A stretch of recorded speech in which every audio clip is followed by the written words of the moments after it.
दोस्तों, महाशिवरात्रि देखो हिंदू रीति रिवाज में माना जाने वाला ये बहुत ही बड़ा त्यौहार है। सभी लोग इस बारे से इस चीज़ से अवगत हैं, सब जानते हैं इस बात को। चलिए फिर भी आपकी जानकारी के लिए मैं थोड़ा सा आपकी याददाश्त को ताज़ा कर देता हूँ। दोस्तों, ये महाशिवरात्रि का पर्व कब मनाया जाता है? वैसे तो ये आम बात है कि सभी लोग जानते ही हैं, लेकिन फिर भी थोड़ी सी आपको मैं कोशिश करता हूँ याददाश्त को ताज़ा करने की। तो दोस्तों, शिवरात्रि एक ऐसा त्यौहार है जो साल के 12 महीने में पड़ता है। साल के 12 महीनों में हर महीने में शिवरात्रि आती है। कृष्ण पक्ष की जो चतुर्दशी होती है, हर महीने में शिवरात्रि पड़ती है। लेकिन इन 12 महीनों में से 12 शिवरात्रियों में से 2 शिवरात्रियाँ खास मानी जाती हैं, जिनमें से एक शिवरात्रि है सावन के महीने की। दोस्तों, सावन का महीना ऐसा महीना है जो पूरा महीना भोले बाबा के लिए अर्पित होता है। भोले बाबा की सेवा पूजा के लिए अर्पित किया जाता है। तो ये महीना पूरी तरह भोले बाबा के लिए समर्पित होता है। बाकी एक ये जो फाल्गुन मास की कृष्ण पक्ष की जो चतुर्दशी रहती है, ये महाशिवरात्रि के रूप में मनाई जाती है।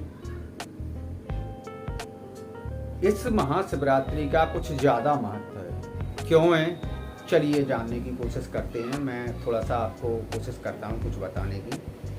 वैसे तो बहुत सारे रीत रिवाज, वेद शास्त्र, तमाम चीज़ें हैं, तमाम तरह से बहुत सारे तथ्य सामने निकल के आते हैं, पर मेरी नॉलेज में जितना जो कुछ है मैं आपको बताने की कोशिश करता हूँ। तो पहला कारण इसका कि ये भोले बाबा का जन्म दिवस है। बहुत सारे लोगों के दिमाग में ये ख्याल आता है कि भोले बाबा तो आदि काल से हैं, वो उनका ना कोई उदय है ना कोई अंत है, लेकिन फिर भी वो उनने अवतार लिया, कैसे अवतरित हुए, क्या हुआ, जो भी हुआ, लेकिन वो इसी तारीख को हुआ, इसी तिथि को हुआ। इसलिए यही दिन उनकी जन्म दिवस के रूप में मनाया जाता है। तो दोस्तों, ये दिन उनके जन्म दिवस के उपलक्ष्य में मनाया जाता है, इसलिए ये शिवरात्रि का महत्व बहुत ज़्यादा है, इसको महाशिवरात्रि। दूसरा, इसी दिन कृष्ण पक्ष की चतुर्दशी को फाल्गुन मास के महीने में ही भोलेनाथ के एक अग्नि शिवलिंग से इस सृष्टि का उदय हुआ था, इसलिए भी ये दिन खास माना जाता है। अब जानते हैं इसका तीसरा कारण।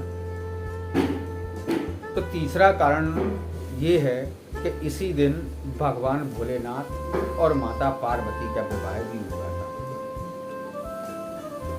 इसलिए भी ये दिन बहुत खास माना जाता है। इसलिए भी इस दिन को महाशिवरात्रि के रूप में मनाया जाता है।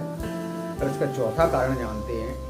चौथा कारण ये है, समुद्र मंथन जब हुआ तो उसमें से कालकूट नाम का जो खतरनाक विष निकला था, उसको देख के सारे देवी देवता, नर किन्नर जो भी थे वहाँ समुद्र मंथन में, सारे लोग परेशान हो गए कि इससे तो सारी सृष्टि का विनाश हो जाएगा, क्या करें इसका। फिर सभी लोगों ने भगवान भोलेनाथ की आराधना की, उनको याद किया। भगवान भोलेनाथ आए और उन्होंने उस विष को पी लिया।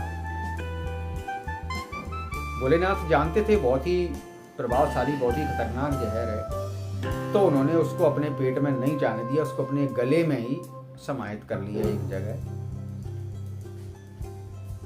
आप जानते हैं कि भगवान भोलेनाथ का एक नाम नीलकंठ महादेव भी है। वो इसी वजह से है कि भगवान भोलेनाथ ने जब उस विष को पान किया, अपने गले में उसको रख लिया, तो उसके प्रभाव से भगवान भोलेनाथ का कंठ नीला, गला नीला हो गया।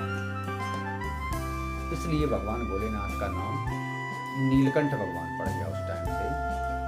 दोस्तों, उसी जहर के प्रभाव से बचने के लिए उन्होंने अपने गले में सर्प को भी लपेट लिया, जो कि आजकल आप देखते हैं भोले बाबा के गले में सर्प लपेटे हुए हैं, तो वो इसी वजह से मस्तक पर चंद्रमा को भी विराजमान कर लिया कि उसका जो जहर का जो असर है, जिससे दिमाग थोड़ा जो है ठंडा रहे, तो शीतलता के लिए चंद्रमा को भी उन्होंने मस्तक पर धारण किया, थोड़ी शीतलता जिससे जो है मिलती रहती है दोस्तों।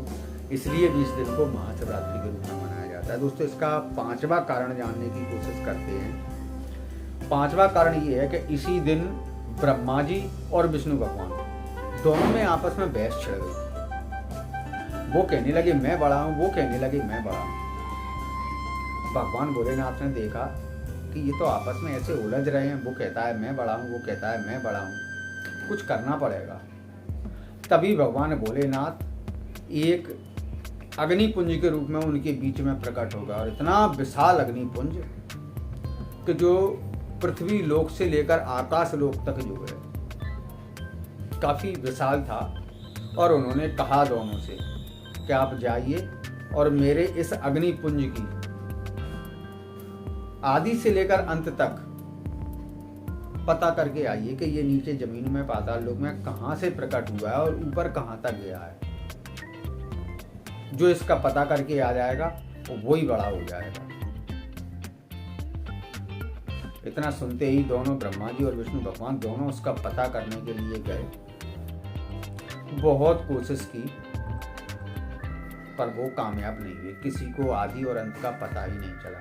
तो इस तरीके से भगवान भोलेनाथ ने उन दोनों को शांत किया और कहा कि आप दोनों ही अपने आप में बड़े हो, कोई छोटा बड़ा नहीं है। व्यर्थ की बातों में अपना समय ना नष्ट करें। तो दोस्तों इसलिए भी जो है इस दिन को महाशिवरात्रि के रूप में मनाया जाता है। अब बात करते हैं इसकी पूजा विधि की। तो देखिए, भोलेनाथ एक साधारण सरल स्वभाव वाले देवता हैं। बहुत ही आसान सी पूजा पाठ से वो प्रसन्न हो जाते हैं। फिर भी इनकी कुछ पसंदीदा चीज़ें जो हैं वो हैं धतूरे की फूलमाला, फल फूल, ये इनको मदार की फूलमाला और बेलपत्र, ये इनको बहुत पसंद है।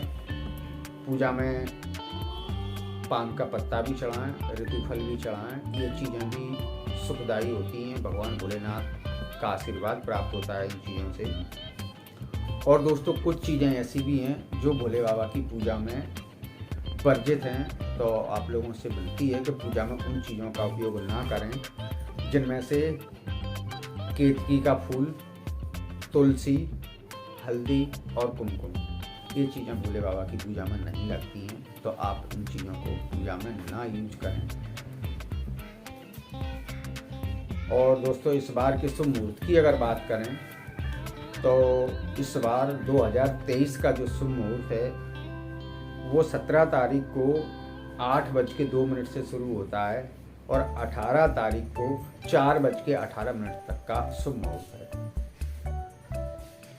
दोस्तों उम्मीद है आपको अच्छा लगा होगा इतना सब कुछ जानकर। ज़्यादा तो मैं भी कुछ नहीं जानता हूँ, कहीं मेरे से कोई गलती हो तो माफ़ करना। जितना मुझे नॉलेज थी, जितना मेरी जानकारी में था, मैंने आप लोगों तक पहुंचाने की कोशिश की। एक बार श्रद्धा के साथ फिर से कहेंगे ओम नमः शिवाय।